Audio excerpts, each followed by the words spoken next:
आहो जुहर दिया सर बेगुन आगर सुरती उरे भगवान।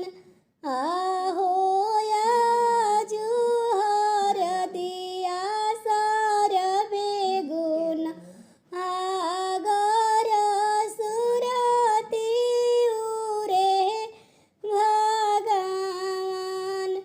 अपना पॉकेट में से रुपया निकाले कवन पापा तब रौरा हरदी चढ़ाई।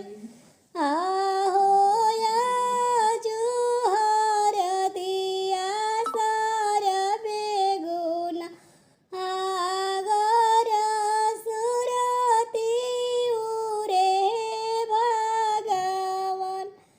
अपना नौकरी के पैसा निकाले कवन चाचा तब रौरा हरदी चढ़ाई।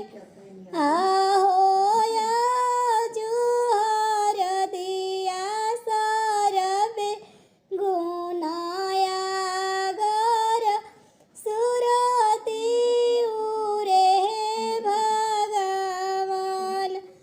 अपना बिजनेस के पैसा निकाले कवन भैया तब रौरा हरदी चढ़ाई।